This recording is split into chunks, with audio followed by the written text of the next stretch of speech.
사랑하시는 우리 동안연회 남전도의 정기 총회를 앞두고 예배에 참석하신 모든 성도님들이 전부 하나님 앞에서 다 흥왕케 하는데 쓰임받기를 다시 한번 축복을 드립니다.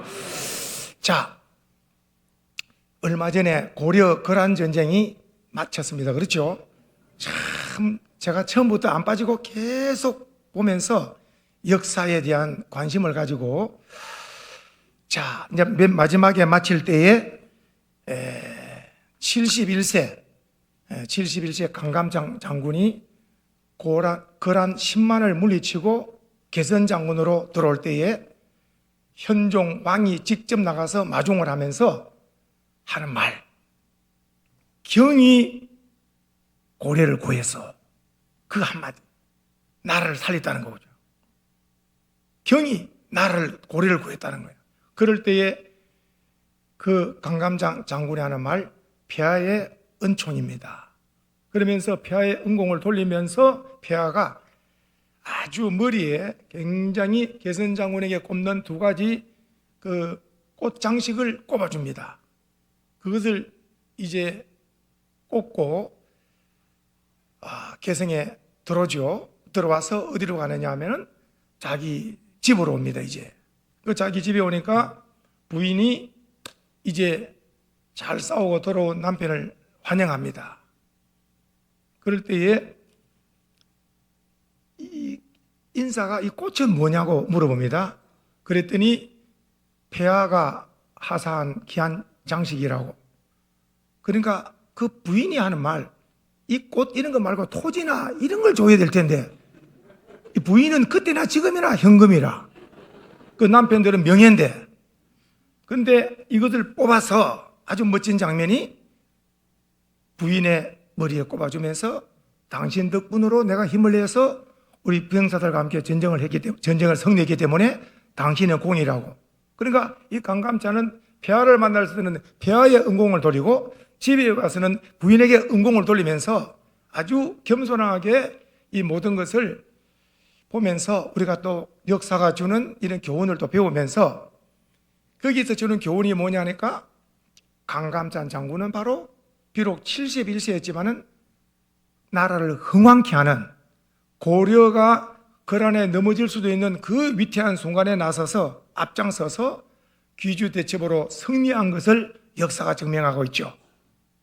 참 가정에는 가장으로서 또 국가에는 장군으로서 이 쓰임받는 걸 보면서 오늘 저와 우리 참석한 우리 남전도회, 예전도회 온 우리 성도님들은 나 한 사람 때문에 하나님의 이름이 높임을 받고, 그리고 내가 속한 가정에, 그리고 섬기는 교회에, 직장에, 그리고 또 우리 나라 민족을 위하고 또 열방 선교를 위해서 우리가 주님 오라 하시는 날까지 흥왕케 하는데 쓰임을 받기를 다시 한번 축복을 드립니다.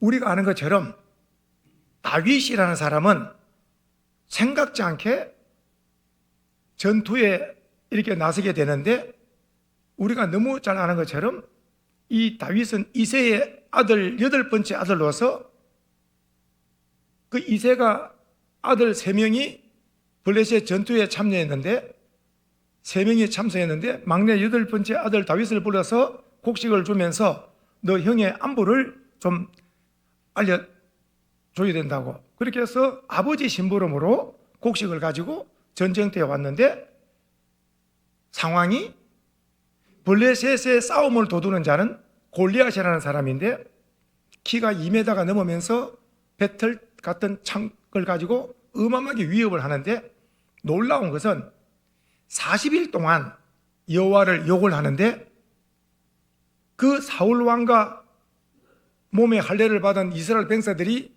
40일 동안 여호와를 욕을 하는 골리앗 앞에 아무도 못 나서는 거예요. 그러니까 이 골리앗이 말하는 것은 나는 블레셋에 섬기는 다곤의 신 이름으로 나는 나온다. 그리고 너희들은 여호와 이름으로 누구 한 사람 나와라. 그래서 1대1로 붙어서 이기는 나라가 승리하고 지면은 종이 되는 것으로 한 사람 나오라는 것, 대표를. 아무도 못 나갑니다. 외모를 보고 다. 아무도 못 나갑니다. 다. 근데 17세 소년 아버지의 심부름으로 와서 사울 왕의 허락을 받아서 물맷돌 5개를 가지고 1대1로 붙지만은 이 1대1 뒤에는 다윗 뒤에는 이스라엘이 있고, 그리고 이 골리앗에는 블레셋 나라 1대1 대표이기 때문에 나라 운명이 걸려 있고, 더 나아가 여호와가 하나님이냐 아니면은 블레셋의 신 다곤이 참 신이냐, 나라의 운명과 여호와의 이렇게 영광이 걸려 있는 한판의 생사건 싸움이 벌어집니다. 이쪽은 칼과 창으로 어마어마한 중무장한 골리앗이고 장군이고, 여기는 물맷돌을 든 소년입니다. 누가 보더라도 불리하죠. 그런데 놀라운 것은 다윗은 왜 자신이 있느냐? 다윗은 자신이 있습니다. 승리의 자신. 왜냐? 놀라운 말씀 해봅시다. 전쟁은 여호와께 속했다. 아멘이세요? 전쟁에 이기고 지고는 여호와께 있기 때문에, 칼과 창에 있기 때문에, 나는 여호와 이름으로 나가기 때문에 나는 승리할 수 있다. 자신입니다. 저와 오늘 참석한 우리 모두들이 예수 이름으로 산다면 능히 이 세상에 살아가는 동안에 악한 영들을 이길 것이고 죄악을 이길 것이고 승리하게 될 줄 믿으셔야 됩니다. 이 믿음입니다. 믿음. 성경은 말씀하기를 내 믿음대로 된다 그랬거든요. 믿음대로 된다. 믿음대로 된다. 그래서 전쟁은 여호와께 속했기 때문에 너가 목욕하는 나는 만군의 여호와 이름으로 내게 나간다. 만군의 여호와 이름으로. 준비는 물맷돌을 5개 준비했지만은 하나님께서 한 방에 정수리에 맞아 쓰러지게 하고, 다윗은 칼이 있기 때문에 달려가서 골리앗의 칼을 뽑아서 목을 치는. 그래서 성경이 주는 교훈, 골리앗은 누구 칼에 죽었느냐? 성경은 자기 칼에 죽었습니다. 그렇게나 큰 소리 쳤지만은 자기 칼에 죽습니다. 오늘날 핵무기를 가지고 큰 소리 치지만은 그 핵무기가 잘못 들어지면은 자기들의 자매라는 거예요. 돈 가지고 큰 소리 치는 사람, 그 돈 때문에 죽을 수도 있어요. 성경의 놀라운 예레미야의 말씀, 너희는 용감한 자는 힘 있다고 용맹을 자랑하지 마라. 부유한 자는 부함을 자랑하지 마라. 지혜로운 자는 자기 지혜를 자랑하지 마라. 자랑할 것은 하나 있는데 여호와를 아는 것으로 자랑해라. 저와 우리 모든 참석자들 이 시간에 우리의 자랑은 예수 그리스도 주님을 아는 것을 자랑해야 될 줄 믿으셔야 됩니다. 세상적인 것들은 모두 다 잠시 잠깐 오면 사라지더라도 영원한 존귀하신 이름 예수 그리스도 이름을 붙드는 자는 승리하게 될 줄로 믿습니다. 오늘 본문의 말씀에 나오는 사람은 느헤미야입니다. 느헤미야는 참 이 느헤미야서가 우리에게 주는 교훈이 참 놀랍습니다.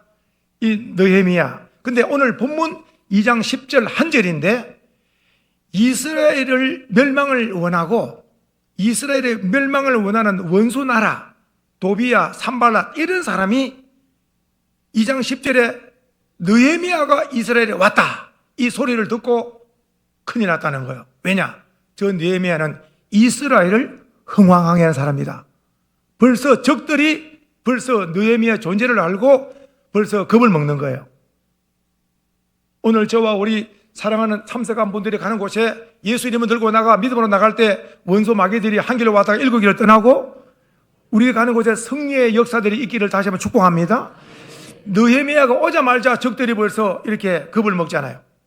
믿음으로 여호와 이름으로 왔기 때문에. 근데 이 지금 느헤미야는 어떤 지금 상황이냐면, 느헤미야 1장에 보시면 느헤미야는 바사라는 나라에, 바사 나라 왕이 당시에 아닥사스라고 하는 왕인데, 이 아닥사스다 왕의 술을 맡은 관리입니다. 오늘 우리로 말하면 음식 장관이죠. 당시 왕으로부터 음식을 맡는 이런 직분을 맡았다는 것은 왕의 비서실장 같은 최고의 총애를 받아야 됩니다. 왕의. 그러니까 이 아닥사스다 왕의 오른팔과 같은 자예요. 이 느헤미야가. 그 느헤미야의 중심은 항상 여호와 하나님을 섬기죠. 그런데 이 바사 나라의 어마어마하게 출세를 했잖아요. 왕의 총애를 받는 높은 관직에 있는. 그런데 항상 이스라엘 자기 나라 형편이 어떤가, 자기 고국이 어떤가, 늘 나라와 민족을 위해서 기도하는 이 지금 느헤미야. 근데 고국으로부터 사람들이 와서 전해주는 소식, 참으로 눈물 나는 소식이죠. 이웃 나라 쳐들어와서 백성들은 능욕을 당하고 성문은 불을 탔고 성벽은 무너져서 온갖 이웃 나라들이 예루살렘에 쳐들어와서 계속해서 짓밟힘을 당하고 능욕을 당한다는 소식을 듣고, 그 소식을 듣자마자 느헤미야가 금식하고 눈물을 흘리며 기도를 합니다. 자기는 모든 것이 다 편안하지만 나라가 힘들다는 소식에 하나님 앞에서 금식하며 눈물로 기도하는 거죠. 우리 그리스도인들은 나라와 민족이 어려울 때 기도하는 애국자가 되어야 될 줄 믿습니다. 그래서 느헤미야가 금식하며 간절히 기도하고 왕 앞에 이렇게 음식을 담당하기 위해서 섰을 때에 왕이 딱 보고 금식하고 얼굴이 딱 약하니까, 왜 무슨 병도 없는데 얼굴이 왜 이렇게 근심이 있어 보인다고, 무슨 소원이 있느냐고, 무슨 걱정이 있느냐고 물어볼 때에 느헤미야가 왕이여, 나는 다 편안한데 우리 고국이 성벽이 불타고 성문이 불타고 성벽이 무너져서 이웃 나라부터 업신여명을 당한다는 소식을 듣고 눈물이 납니다. 이럴 때에 왕이 내가 너에게 무엇하여 주면 되겠느냐, 너 소원이 무엇이냐 했더니 나를 보내소서. 나를 보내서 내 고국 이스라엘 예루살렘에 가서 성벽을 재건하고 국가를 위해서 참 할 일을 하고 돌아올 때까지 나를 보내달라고 했더니 아닥사스다 왕이 유다의 총독으로 명하노니 가서 너 임무 사명을 감당하라고. 그렇게 해서 1장에는 이 총독이 돼서 이제 이스라엘 예루살렘을 오게 되죠. 이스라엘 땅 예루살렘으로 와서 보니까 그 소식 그대로 고국은 대단히 황폐합니다. 온갖 불이 타고 다 성벽은 무너지고 눈물이 나죠. 여기 와서 기도합니다. 하나님 힘을 주소서. 백성들을 다 한마음 한뜻 떼어져서 다 성벽을 세우고 나라가 이렇게 바로 설 수 있도록 역사해달라고 간절히 기도하죠. 느헤미야의 리더십은 항상 하나님이 도우셔야 됩니다. 하나님이 함께 하셔야 됩니다. 항상 기도 먼저 하신 줄 믿으셔야 됩니다. 보이는 힘보다 보이지 않는 하나님께 의지해야 보이지는 하나님이 도우셔서 우리의 실상이 승리하게 될 줄 믿으셔야 됩니다. 기도를 늘 항상 앞서가는 은혜가 있기를 원합니다. 그 기도를 마치고 백성들을 이제 모읍니다. 이 지금 말씀한 느헤미야의 리더십, 이 느헤미야의 리더십이 쉽지 않습니다. 성문은 불탔지요. 성벽은 다 무너졌죠. 이 백성들이 한마음 한뜻이 되지 않으면은 이 대단한 공사를 해낼 수가 없습니다. 자, 리더자는 그 마음을 읽어야죠. 리더자는 마음을 읽어야 되겠죠. 그러니까 느헤미야는 기도하는 사람으로, 성령의 사람, 말씀의 사람으로 백성들을 모아서 자, 우리 한마음 한뜻으로 우리 다시는 없어지지 않기 위해서 성벽을 우리가 짓고 성문을 짓는 일을 합시다. 그렇게 해서 일을 하는데, 일을 조금 하다가 이 안쪽에 큰 문제가 발생하죠. 일을 조금 진행하다가 다 주지 않습니다. 그 주지 않는 문제가 뭐냐니까 경제 문제. 지금도 빈부 차이가 심하지만은 이 당시의 느헤미야 시대도 빈부 차이가 너무 심해서 왜 공사를 하다가 못하느냐, 느헤미야가 총독으로서 이렇게 알아보니까 가난한 자들이 하는 말이, 우리가 부유한 자에게 돈을 빌려서 쓰고 또 갚고 쓰고 하는데 이자가 너무 비싸니까 또 갚기도 힘들고 또 이자 때문에 빚이 또 있고, 부유한 자는 있는 데다가 이자까지 받으니까 더 있게 되고, 없는 자는 있는 것도 힘든데 이자까지 내니까 더 힘들게 되고, 이 공사 못 하겠습니다. 우리는 못 하겠다고 다 주저앉은 거예요. 자, 이 문제를 어떻게 해결하는가? 그때나 지금이나 정치인들이 경제 문제를 해결한다면, 그건 대단한 경제 문제를 해결한다면 굉장히 그때나 지금이나 이런 정치인들이 상당히 존경을 받겠죠. 느헤미야 답이 있습니다. 느헤미야가 부유한 자들을 모아놓고 감동을 끼칩니다. 마음을 움직입니다. 지금 이런 상태에서는 성벽을 쌓다가 중단하면 여기는 이웃 나라들이 쉽게 쳐들어와서 우리나라 미래가 없다. 이 가난한 자들이 다 달려와서 힘을 모아서 성벽을 쌓고 성문을 굳게 해야 우리가 나라가 미래가 있다. 이들이 일을 하기 위해서는 이자 문제를 정리해야 된다. 그러니까 부유한 자들이 이자를 그럼 어떻게 되겠습니까? 받은 이자까지 다 돌려줘라. 굉장히 놀라운 이야기입니다. 소급해서 앞으로 이자 받지 마라가 아니고 받은 이자까지 다 내놔라는 거예요. 이거 해결 못되면은 나는 돌아간다. 바사나로 돌아가고 이 가난한 자들은 일에 참여하지 않고 부유한 자들은 뺏길 것만 남았다. 가난한 자들 뺏길 것도 없고 잘 생각해라는 거예요. 이 부유한 문제 해결. 그랬더니 생각을 해보니 안 쌓아놓고 성벽 공사를 못하고 돌아갔다가는 이웃 나라들 다 뺏기거든요. 그래서 좋습니다. 하겠습니다. 해서 받은 이자 다 내놓고 가난한 사람들 다 모아서 돈을 다 돌려주니까 이거 뭐 돈을 다 받고 나니까 열심히 일을 하자. 그렇게 해서 대단히 또 앞장서가지고 그런 사람들도 불붙으면 또 대단하잖아요. 또 그렇게 해서 열심히 일을 해서 느헤미야서 보면 놀랍게도 52일 한번 해봅시다. 52일이면 2달도 안 됩니다. 그 엄청난 성벽 공사를 완공해버립니다.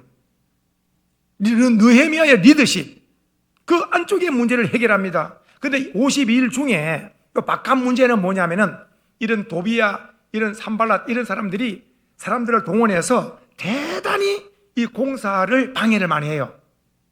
공사를 대단히 방해합니다. 저와 우리 성도님들이 천성길을 가는데 마귀가 방해하고 여러 가지 힘든 방해가 많습니다. 우리가 이 철로역정을 보면은 대단히 천성을 가는데 방해가 많지만은 묵묵히 이렇게 인내하면서 그 길을 가는 것처럼 우리에게는 안쪽 문제도 해결이 되고 바깥 문제 해결이 되고 안팎으로 다 성려야 되는데 특별히 외부 세력의 이 모든 악한 자들이 이렇게 공격을 할 때에 첫째 느헤미야는 현장에서 기도한 줄 믿으셔야 됩니다. 그 기도하면서 일하면서 뭐라고 기도한지 아세요? 하나님 보시죠. 이렇게 주의 일에 열심히 하오나 이렇게 원수들이 우리를 조롱합니다. 주님, 이 조롱 가운데서 우리가 열심히 일을 하오니 하나님이 도우셔서 이 공사를 완성할 수 있도록 은혜를 베풀어 주시옵소서. 그래서 한 손에는 병기를 잡고 한 손에는 연장을 잡아서 이 52일 동안 안팎의 어려운 문제를 다 해결해서 놀랍게도 느헤미야가 리더십으로 성벽 공사, 이 성문 이런 것을 완전히 다 완공한 줄로 믿으시기 바랍니다. 우리나라의 대통령이나 이런 국회의원이나 장관들이 느헤미야의 리더십을 배우면 얼마나 좋을까 이런 생각을 해봅니다. 그래서 오늘 우리가 이 말씀을 통해서 이 느헤미야의 리더십은 어디서 나왔느냐? 첫째 기도예요. 기도에서 나오고 경건생활에서 나오고 언제나 하나님이 기뻐하는 일에 내가 쓰임을 받아야 된다. 하나님의 기뻐하는 일에 쓰임을 받아야 된다. 그렇게 해서 오늘 참석한 저나 우리 모든 성도님들은 다 이렇게 하나님 앞에 쓰임을 받기를 원하는데, 자, 제가 적어온 말씀이 있습니다. 한번 따라해 주십시오. 자, 한번 해보세요. 오른손 드시고 한번 해봅시다. 흥왕하는, 다시 한번 흥왕하게 하는 사람이 되겠습니다. 자, 5가지입니다. 자, 가정을 흥왕하게, 그 다음에 교회를 흥왕하게, 노예 연합을 흥왕하게, 우리나라를 흥왕하게, 마지막 5번째입니다. 따라합시다. 하나님의 나라를 흥왕하게 하는 사람이 되겠습니다. 나를 쓰시옵소서. 아멘이세요. 오늘 이런 은혜가 있기를 원합니다. 자, 우리 오늘 동안전도회 남전도회 총회로 우리가 모여 예배를 드리는데, 제가 생각할 때 3가지 말씀을 드리고 마치는데, 첫 번째는 이 동안전도회 남전도회가 더 부흥 발전하기 위해서는 첫째, 지교회들이 열심으로 참석하자. 지교회 남전도회 회장을 중심으로 열심히 참석하면 힘을 내게 될 줄 믿습니다. 참석을 잘하자. 두 번째는 참석하면 연합활동을 통해서 신앙의 좋은 점을 배워가는 것. 배워가는 거, 말씀을 듣고 또 여러 가지 이 신앙의 좋은 모습을 배워가서 또 서로 접목을 할 수 있는 거. 세 번째 마지막은 임원들이 있습니다. 남전도회 연합활동의 회장님과 임원들이 있습니다. 이 임원들에게 격려하고 힘이 되어서 동안전도회, 남전도회가 잘 이렇게 진행될 수 있도록 우리가 힘을 모으는 은혜가 있기를 원합니다.